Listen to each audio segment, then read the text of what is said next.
je veux parler de certaines héroïnes bibliques qui sont, à mon avis, exemplaires. Et, et à travers ces femmes, essayer de comprendre un peu, dans une société qui est entièrement, si ce n'est totalement, patriarcale, quel est le rôle de la femme et en tout état de cause, combien les femmes ont pu intervenir dans le sens de l'histoire d'Israël, bien entendu. Et ce cas me paraît très intéressant. Je vais vous donner un certain nombre d'exemples. Je vais fermer la porte, excusez-moi, il y a du bruit. Chantal, je parle. Voilà, excusez-moi, ce soir, c'est, bon, on va dire, c'est la guerre, alors on est comme en état de guerre. Et donc, vous parlez essentiellement du rôle de ces femmes, et elles sont un certain nombre d'entre elles.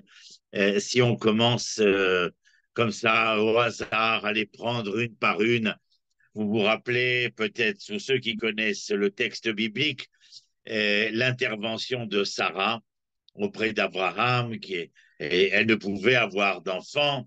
Nul ne sait qui était stérile dans cette affaire-là, mais en tout état de cause, elle propose à Abraham euh, une femme dont certains disent qu'elle est une princesse égyptienne.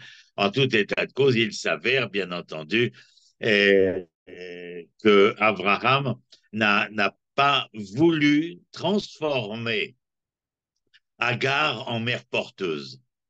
C'est incroyable de parler de ce sujet-là alors que nous parlons de Abraham et de Hagar. Et il la considère non pas telle que l'intitule Sarah, c'est-à-dire une servante, mais il affirme qu'elle est son épouse, sa femme.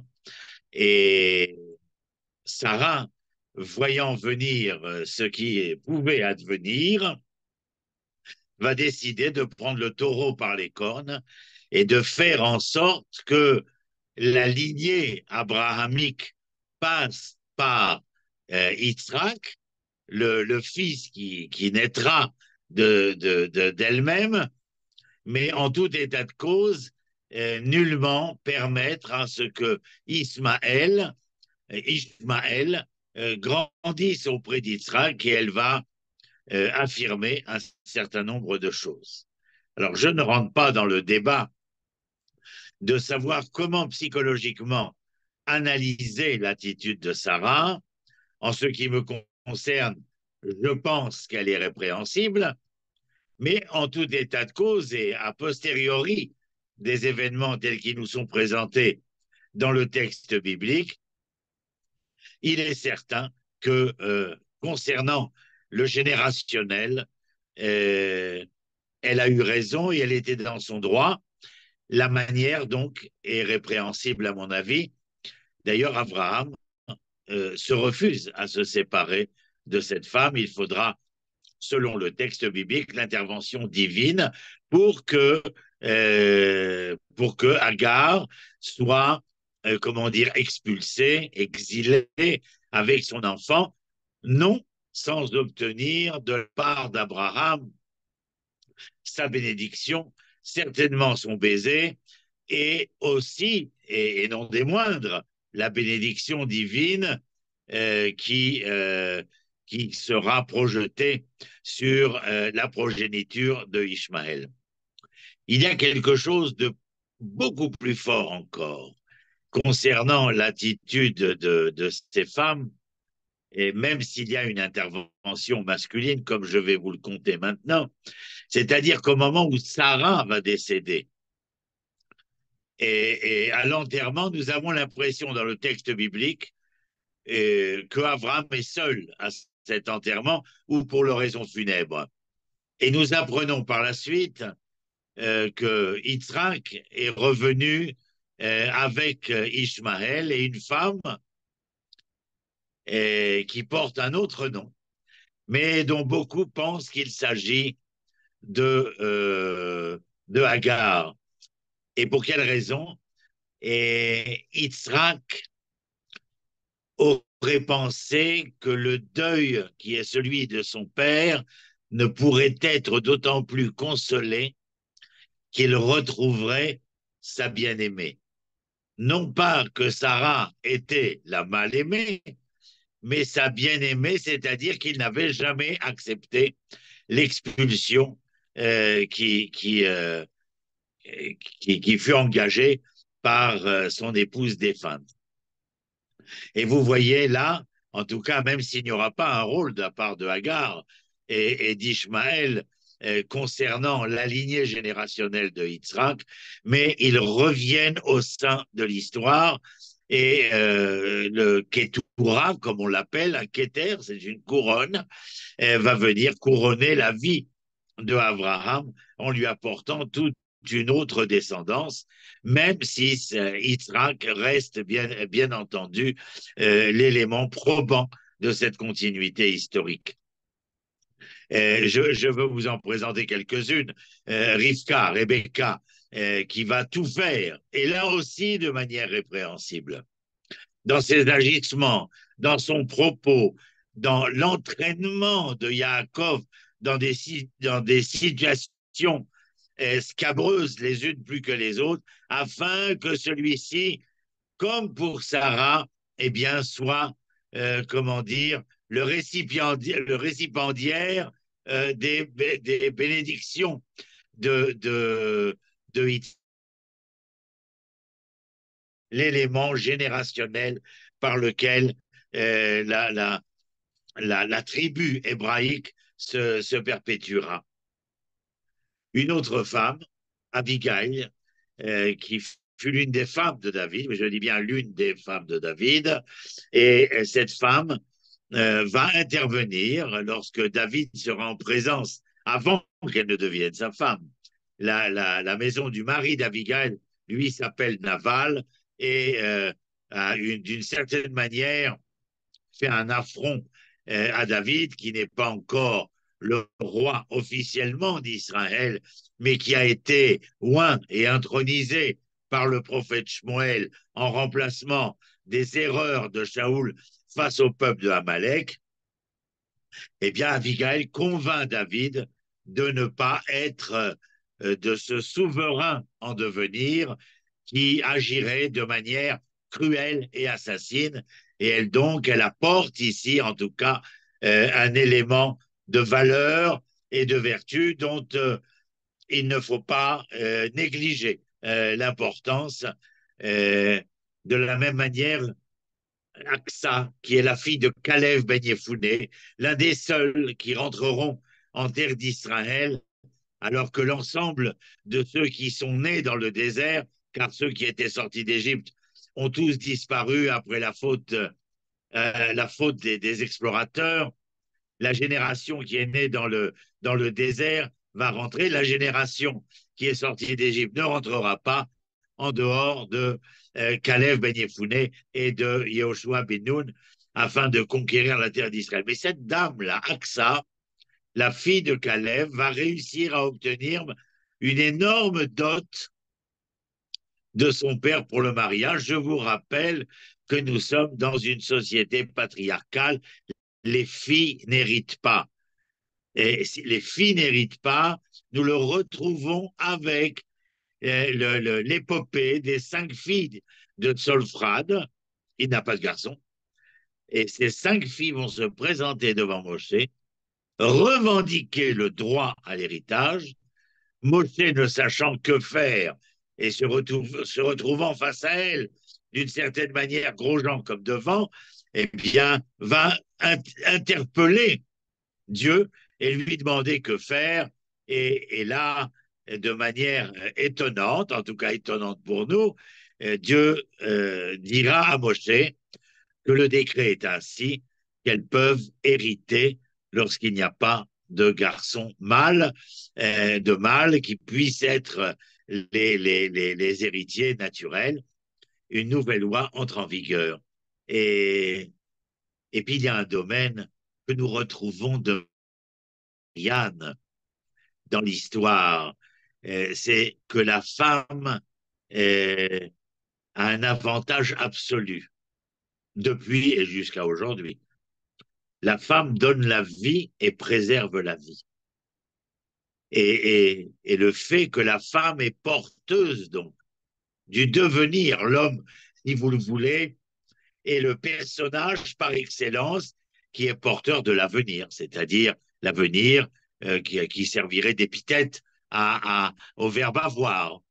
Il doit habiller, il doit donner à manger, il doit offrir un toit, etc., etc.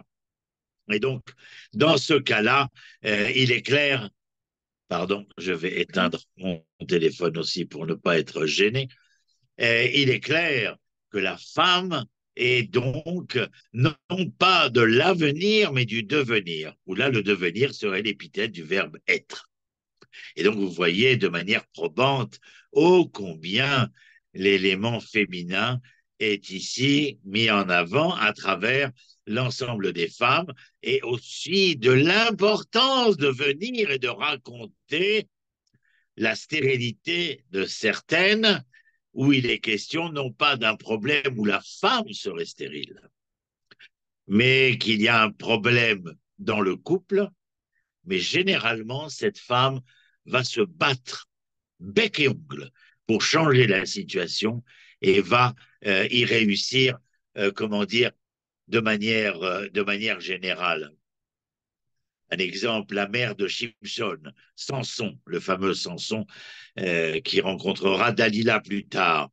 La mère de Shimshon, son père s'appelle Manoah, et elle n'est pas mentionnée, son nom n'est pas mentionné dans la Bible.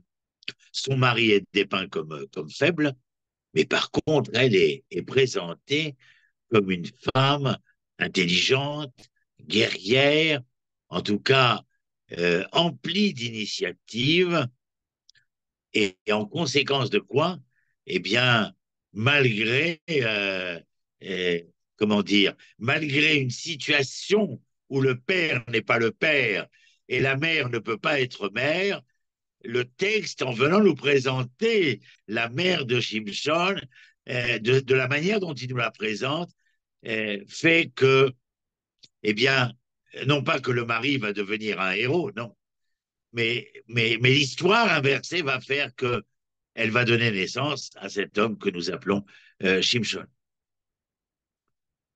Elkana est le père de Shmuel, le prophète, et le juge Shmuel, Samuel, et sa mère Hana.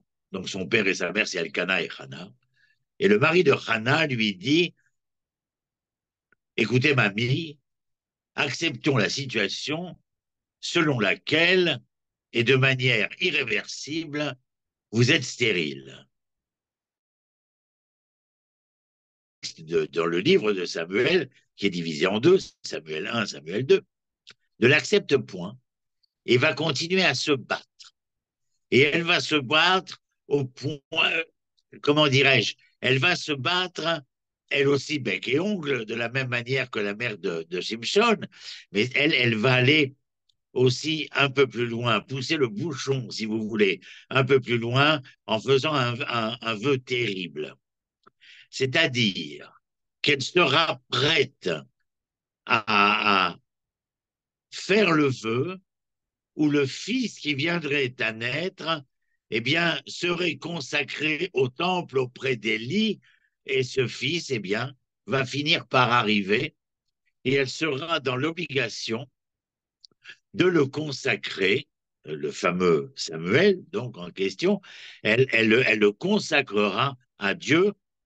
Il sera non seulement un homme, comment dire, euh, euh, juste, droit, empli de valeur, mais c'est lui qui va, grâce à sa mère et à la volonté de sa mère, comme le vêtement qu'elle lui donne, un autre élément que nous trouvons récurrent dans le texte biblique, eh bien, voilà le fait qu'à travers la mère, car il est bien beau de venir et de parler de Shimshon. Il est fort intéressant de venir et de parler de Shmuel, de Samuel. Mais est-ce que Samson ou Samuel auraient pu devenir ce qu'ils sont devenus si ce n'était pas l'obstination de ces femmes qui furent leurs mères. L'obstination, le courage et l'abnégation qui les entraînent dans une poursuite d'un devenir qui, pour elles, paraît inexorable. Et autre chose que je voulais vous donner en exemple, ce sont ces femmes qui vont sauver des vies. Alors, nous sommes en Égypte et Pharaon demande aux sages-femmes de noyer, de tuer tous les enfants mâles nouveau-nés, soit de les noyer, soit de les tuer, ben, peu importe comment, d'en finir avec tous les mâles qui viendraient à naître selon l'ordonnance, enfin l'ordonnance, le décret de Pharaon, roi d'Égypte, et qui est quand même le souverain du monde antique. Alors, certains ont voulu y voir que Chifra et Poix, comme on les appelle, auraient été des mères hébraïques. Non, selon le texte hébraïque tel que je l'enseigne, il me paraît tout à fait évident que ces sages-femmes ne sont pas des sages-femmes hébreux, mais des sages-femmes qui contre les Hébreux. D'ailleurs, ce n'est pas certain que Chifra et Poix, ce n'est pas très clair non plus que ce soit véritable leur nom, ou bien un nom générique comme ceci ou comme cela. Et comme je vous le disais, il y a très peu de chances, à mon humble avis, qu'elles aient été des femmes d'Israël. Ce sont des Égyptiennes, et ces Égyptiennes sont des résistantes, ni plus ni moins. C'est-à-dire qu'au vu et su du décret engagé ici par Pharaon, elles décident de ne pas collaborer. Et elles vont ainsi sauver un nombre d'enfants d'Israël en donnant une réponse quand il va les interroger, Pharaon, elles vont trouver une réponse qu'elles accouchent très rapidement, qu'elles n'ont pas le temps d'arriver. Si véritablement vous pensiez que Chifra et Poix étaient des femmes hébreux qui avaient refusé d'accomplir le décret de Pharaon, elles auraient été mises au pilori immédiatement. Or, autre raison pour laquelle je pense, bien évidemment, qu'il s'agit de femmes égyptiennes, ni plus ni moins. Il y a, à part ces sages-femmes, essayez de penser la situation dans laquelle ils se trouvaient et qui va entraîner les Hébreux eux-mêmes à vouloir dire, en tout cas les hommes, comme le père de Myriam, la sœur de Moshe, qui n'est pas encore là. Mais la mère, Yochebed, et Amram, le père, décide de ne plus avoir de relation et même de congédier son épouse. Et la petite Myriam entre sur scène pour remettre en cause et en question son propre père. Et ne lui disant ni plus ni moins, vous êtes pire que Pharaon, car Pharaon, dans son décret, a décidé d'en finir, de décréter une solution finale concernant les enfants mâles d'Israël, mais en congédiant les mères, car les hommes vous ont suivi, père, en congédiant les femmes qui étaient les vôtres, vous avez assassiné non seulement les enfants mâles, mais aussi les filles d'Israël, ces femmes de demain. Et l'exégèse biblique, emplie de lyrisme, nous dit, tellement bouleversée parce que cette jeune fille, cette jeune adolescente est venue requérir contre son père. Et il n'a pu résister et il a donc repris ses ligos avec Yochebed, et de cette retrouvaille est né celui que l'on appellera Moshe, Moïse, qui est un nom égyptien. Tout ça pour vous dire quoi? Que la mère, le mettant au monde à l'âge de 6 mois, et 3 mois avant la fin, et elle va tenter de lui éviter le décret pharaonique, lui construire un panier d'osier. Enfin, vous connaissez l'histoire, j'imagine. Et Myriam va se porter garante de poser le panier en osier bitumé sur le fleuve le Nil et comment dire, de surveiller ce qu'il adviendra de l'enfant.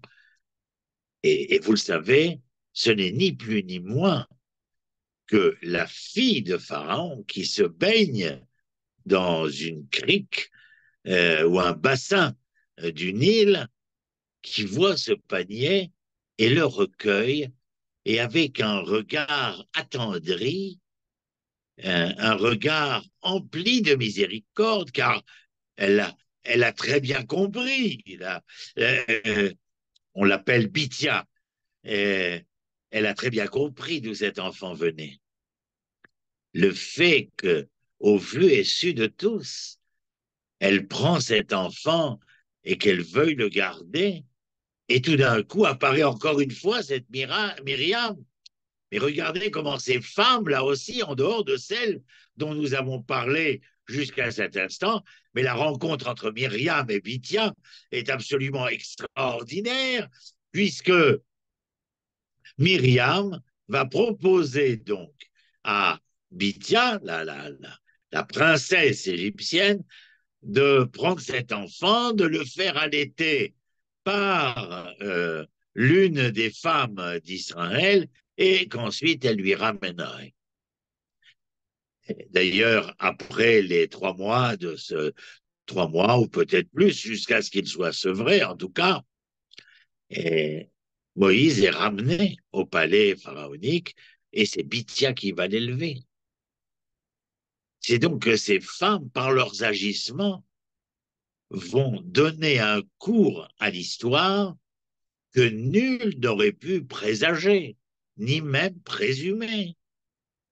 Il y a là, de par l'attitude volontariste, combattante, résistante, depuis les sages-femmes, jusqu'à Myriam et Yochebed, jusqu'à Bithia. Rendez-vous compte à quel point nous sommes entourés de personnages qui vont donner un sens à l'histoire. Je reviens sur le terme, le devenir de l'histoire. Vous vous rappellerez, devenir.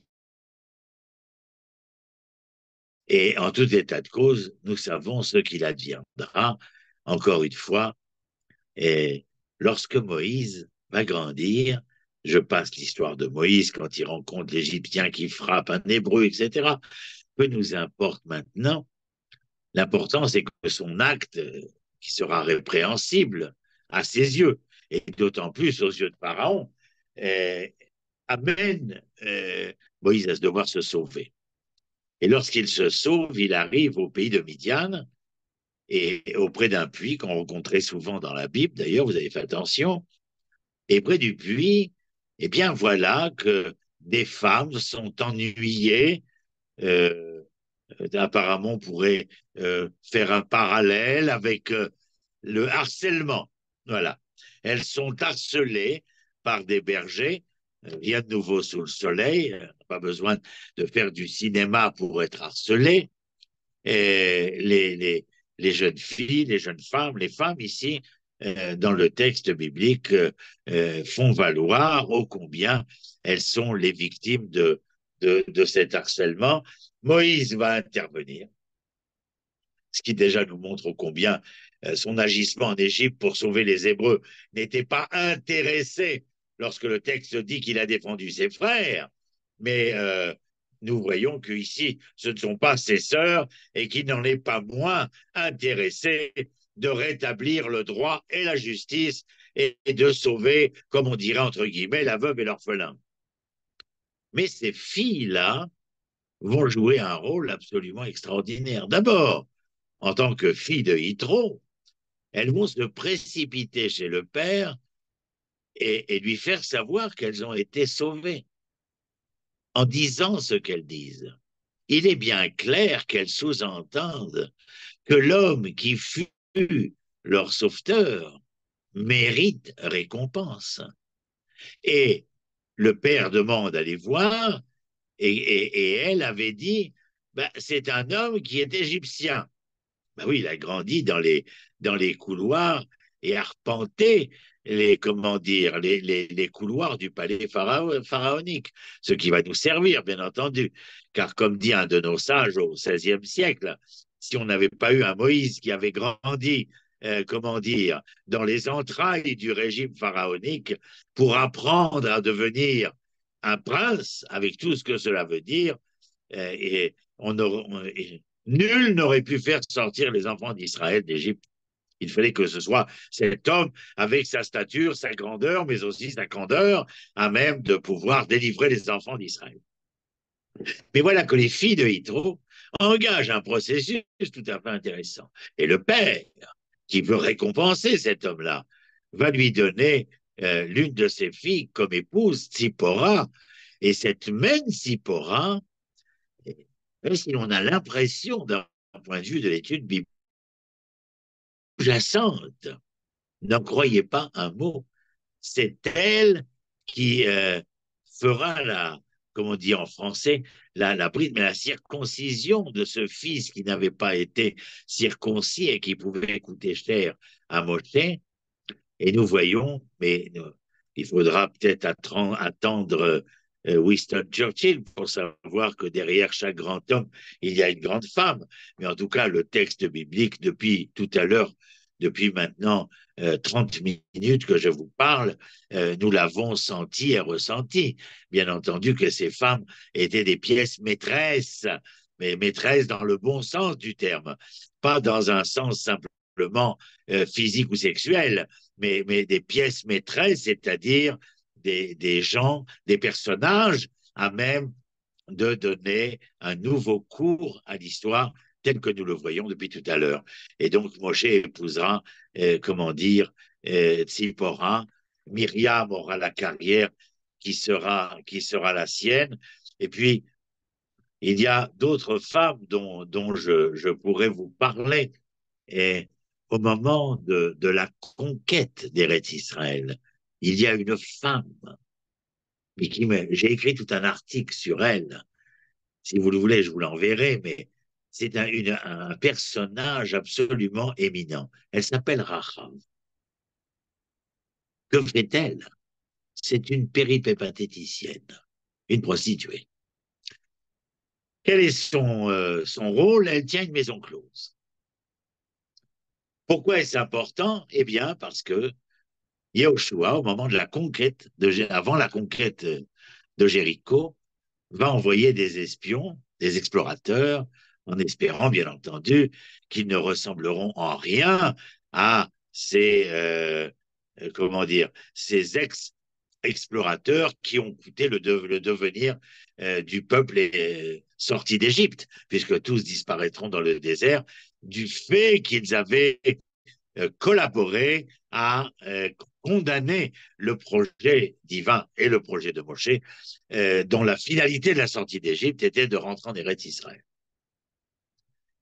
Eh bien, cette femme, Rahab, contre toute attente, alors sa maison close ne fonctionne que grâce aux dividendes du palais royal.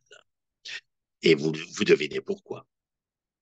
Le palais royal a tout intérêt à avoir, comment dire, son emprise sur la maison close. Car dans ces maisons si closes, c'est là que se disaient nombre de choses sur l'oreiller. Et ces secrets, eh bien, le pouvoir en avait besoin. Et donc, rien de mieux que la maison de Rahab. Et pourtant, lorsque ces deux espions arrivent, Rahab va avoir une attitude, une réaction qui sont celles d'une activiste résistante contre toute attente, je vous l'ai dit, et qui va à l'encontre même de ce que peut représenter cette femme, qui, par son attitude, va changer le cours de l'histoire totalement.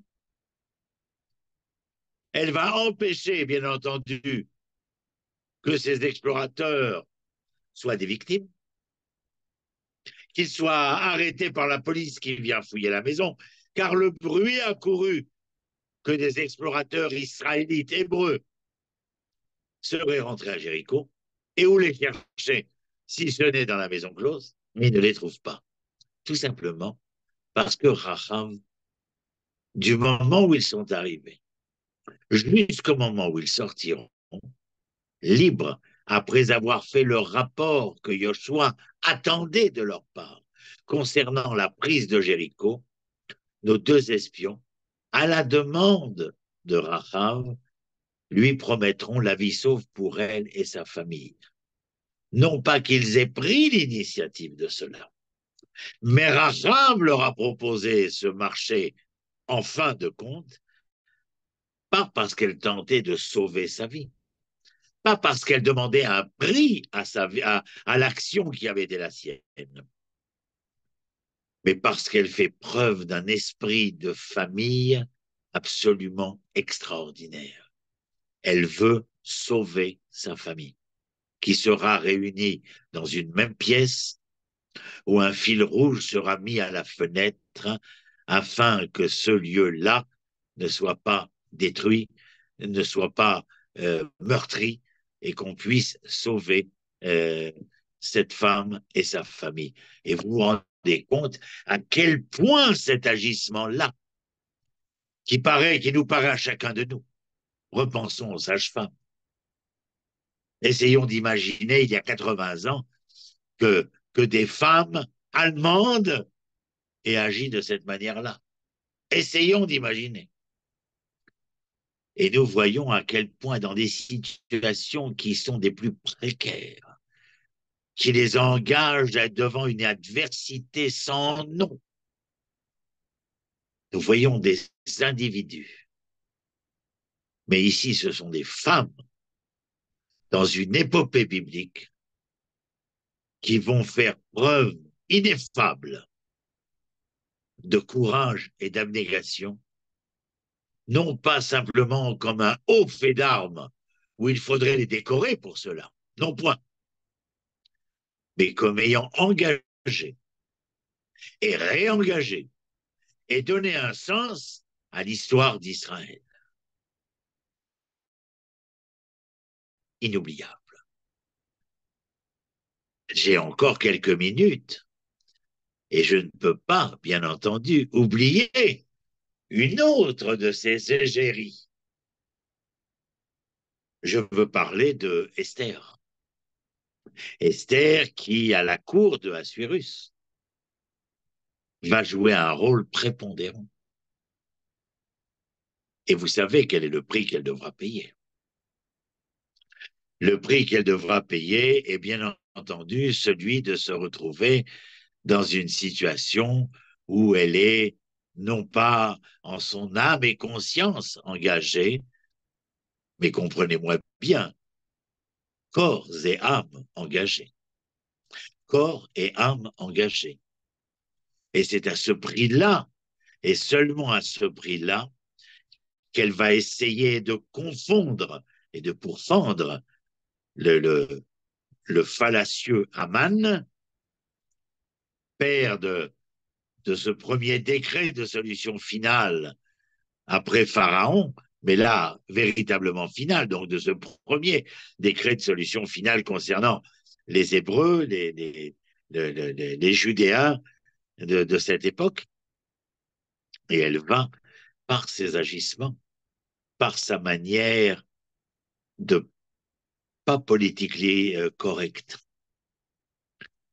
mais au milieu de ces mécréants, de ces perfides, de ces fallacieux, de ces pernicieux, elle va jouer de la ruse et elle va surtout jouer de sa féminité. comme nous connaissons dans l'histoire de la résistance. Ces femmes qui, corps et âme, vont se donner pour ne empêcher que tombent des têtes, que des réseaux soient démantelés, ou tout simplement par leurs agissements permettre que le cours de l'histoire puisse se poursuivre vers le mieux et le meilleur. Une autre femme dans l'histoire biblique qui peut-être est moins encensée, c'est la femme de David, la première femme, celle qu'il reçoit parce qu'il a vaincu Goliath, c'est Michal. Et nous savons tous, bien entendu, que dans l'épopée biblique, Shaoul est d'une jalousie morbide vis-à-vis de David. Il est intimement persuadé, et pas à tort, que David est là pour un beau jour le remplacer et monter sur le trône. Et donc, il voudrait en découdre avec David, enfin plutôt, il voudrait l'oxyre le plus rapidement possible. Sa propre fille, Michal, je ne parle pas de Jonathan, qui est l'ami intime de David, qui par une amitié folle va sauver David. Mais là, je parle de son épouse, de la fille de Shaoul, alors que les soldats rentrent dans l'appartement. Elle avait fait évader euh, euh, David par la fenêtre. Et alors qu'elle est au lit et que les officiers rentrent pour en finir avec David, elle déclare qu'il n'est pas là, qu'il a découché, qu'elle ne sait pas où il est. En fin de compte, elle le couvre. Vous comprenez? Elle le couvre et de cette manière-là, comment dire, elle, euh, elle permet à David de devenir l'homme euh, qu'il doit devenir. Ce pourquoi l'histoire s'écrit. Et j'ai l'impression véritablement, avec toutes ces histoires, enfin pas toutes, mais la plupart que je vous ai succinctement évoquées, mais qui en dit très long, euh, on a l'impression que peu à peu, les pères sont en arrière-plan, les hommes sont en arrière-plan, ils ne disparaissent pas de l'histoire, non point, mais ils sont dans les coulisses de l'histoire, car désormais, eh bien, nous avons été en présence de femmes qui sont, elles, sur la scène de l'histoire.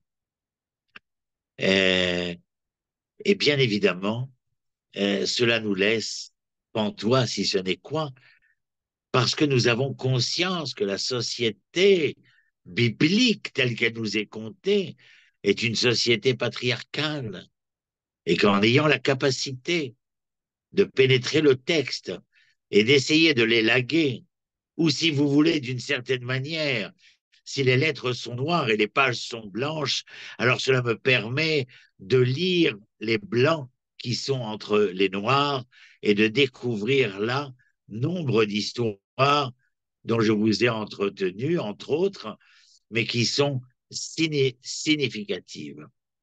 Et Aragon avait raison, presque. Il avait dit, chanté par Ferrat, la femme est l'avenir de l'homme. Alors moi, je changerais l'avenir en disant ce que je vous ai dit depuis tout à l'heure, que la femme est le devenir de l'homme. Et, et ce n'est pas rien de dire cela.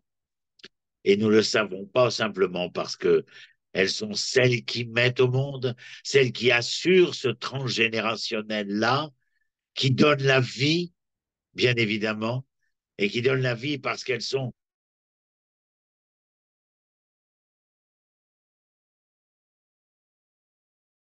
sexes faibles. Eh bien, vous voyez ô combien dans l'épopée qui a été la nôtre ce soir, succincte, certes, mais ô combien véritable, eh bien, ces femmes sont venues prouver haut et fort qu'elles étaient à même de pouvoir gérer, mener, conduire et faire aboutir le devenir de l'histoire. Alors, une dernière, je voulais garder pour la fin parce qu'elle me paraît plus que probante. Je veux parler de Déborah, Dvorah. Dvorah était juge, elle était prophète, elle était femme, elle était chef des armées et elle était l'épouse. Elle remplit 5 des fonctions absolument essentielles à ce devenir dont nous parlons. Rendre la justice. Combien est-ce important de faire en sorte que cette justice des valeurs et des vertus inhérentes au devenir le meilleur du monde soit affirmée, pesée, mesurée et établie comme loi irréversible. Elle est chef des armées parce qu'il faut combattre. Nous le savons à l'heure où je vous parle. Combattre parce que le mal est omniprésent, parce il est encore et toujours des individus qui sont à même de penser que l'autre est à annihiler. Elle est chef des armées. Elle est prophète parce que les prophètes sont à même de tirer les leçons du passé, parce qu'ils entrevoient un devenir et que la symbiose des leçons du passé et du devenir font que les prophètes, dont cette femme, sont à même de faire du présent le présent le plus beau qui soit pour l'homme, au présent par présence et au présent comme cadeau. Elle est femme, c'est-à-dire qu'elle recèle en son sein des valeurs et des vertus que les hommes n'ont pas particulièrement, singulièrement. Elle est porteuse de quelque chose. Vous savez quoi? Parlons de l'intuition féminine, le 6e sens, ce petit quelque chose qui fait de ces quelques-unes quelque chose de si particulier, de si singulier.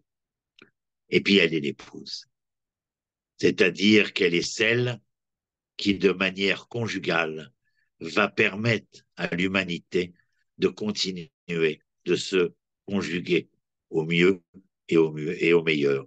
Conjuguer, conjugal, c'est en fin de compte un peu la même chose.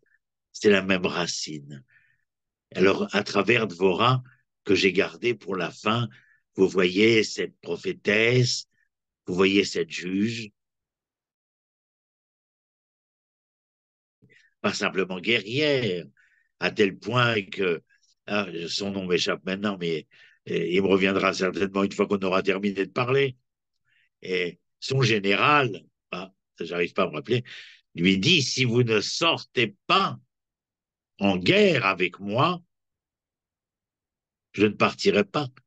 Le général, je ne partirai pas au combat si vous ne m'accompagnez pas. Elle était source de force et de vitalité.